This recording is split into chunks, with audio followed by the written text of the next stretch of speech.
Hey again, guys. Do you know what I like to do when my wife and daughter are watching stupid Netflix shows? I like to look at some baseball cards.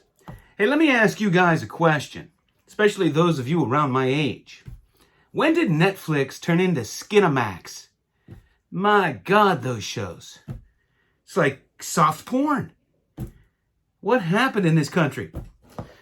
All right, guys, let's look at some cards. Got a few things here. First, I picked up some really cheap 1971 O-Pee-Chees. And I was just talking on our live feed how Al Kaline gets no love. It's unbelievable how cheap you can get an O-Pee-Chee 1971 Al Kaline with a little bit of the rough cut.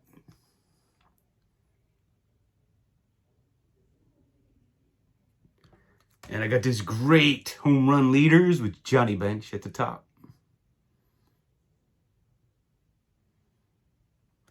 And Jose Pagan. Played for my Pirates. Came up with the Giants.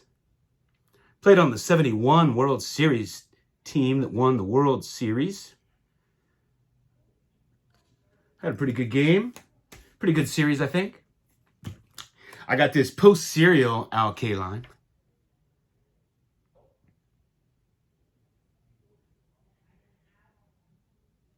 I always loved these. I used to go to a card shop in the early 90s, and the guy it was such a great card shop. And he was, he was very fair, and he would have all these cards. And what he would do is, do you guys remember the old penny sleeves that were extra long?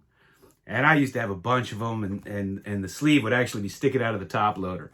So he used to put tons of cards like these in those, and he would tack them on a cork board.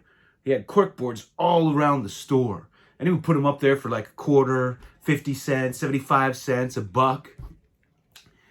And man, I think that's how I got most of mine. I have stacks of them. I used to just go through there and wipe those cork boards out. Man, I miss those old days. I'll be buying up cards, cards that maybe other people don't appreciate. But I ended up with a ton of these. He would have all kind of like the King Bee discs and Slurpee discs and just all kind of cards. But I miss him. He was a fantastic dealer. He got some nice vintage too. Every once in a while, I got some real nice vintage from him at good prices. I remember I got my first 3 vintage basketball cards from him. And when I say vintage, like early 70s. Got a Wilt Chamberlain and Oscar Robertson and one of those tall boys with Wilt Chamberlain. And I got 2 of them graded later. They graded pretty good. I think I got 6s on them. Or a 6 and a 5. Anyway, I'm reminiscing. I missed that store. Here's a 1964 Willie Davis. I already had this card, but it's so sharp and it was so cheap. What is that? Gotta wipe that off of there.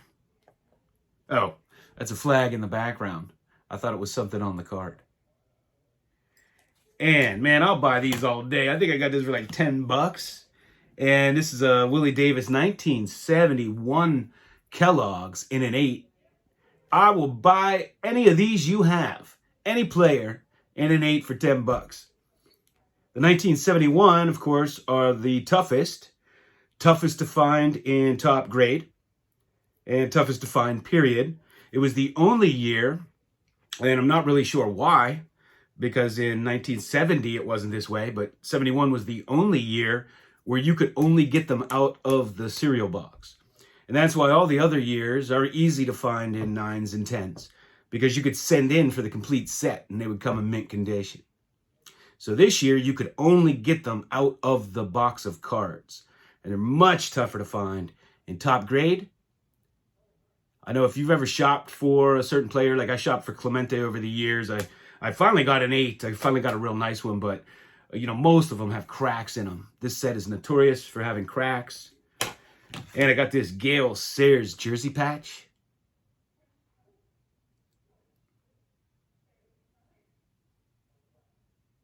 Just love Gale Sayers.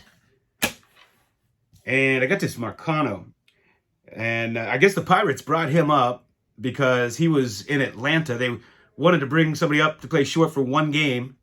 Not Atlanta, Altoona. And he could get to the game in time. They wanted to bring up Cruz, but Cruz was farther away. I forget where he was.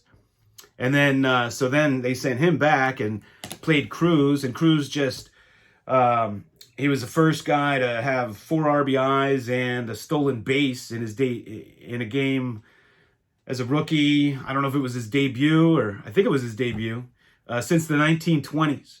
And Topps now just made a card of him. If you're a Pirate fan or you want a Cruz card, there's a Topps now right now on Topps celebrating his 4 RBIs.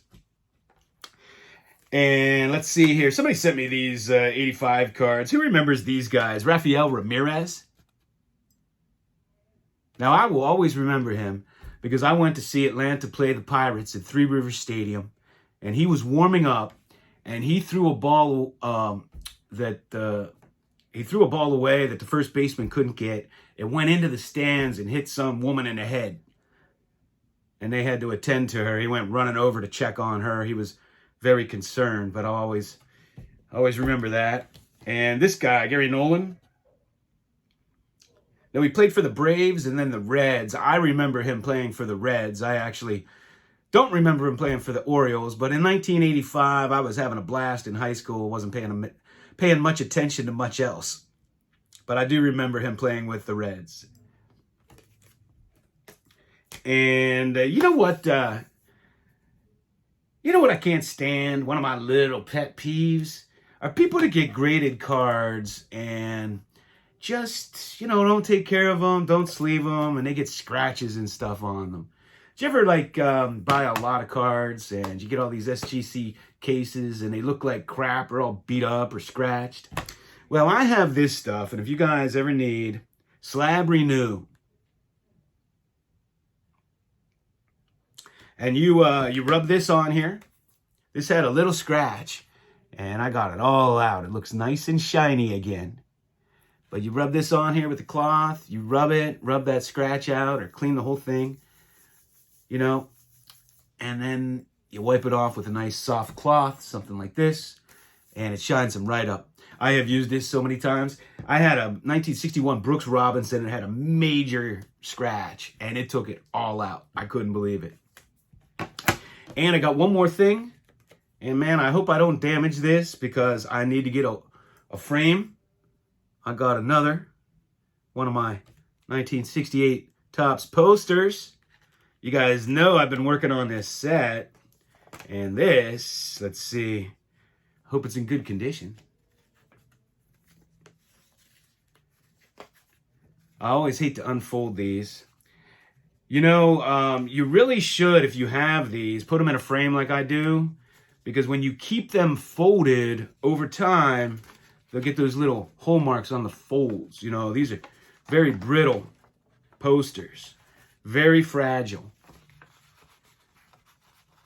And I don't think you really want to keep them folded forever. But what do I know? Oh, it's pretty nice. Frank Robinson.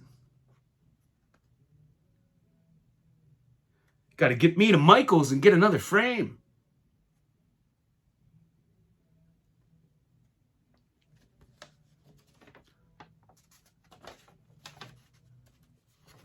Got maybe a little fold mark, little hole in the fold there.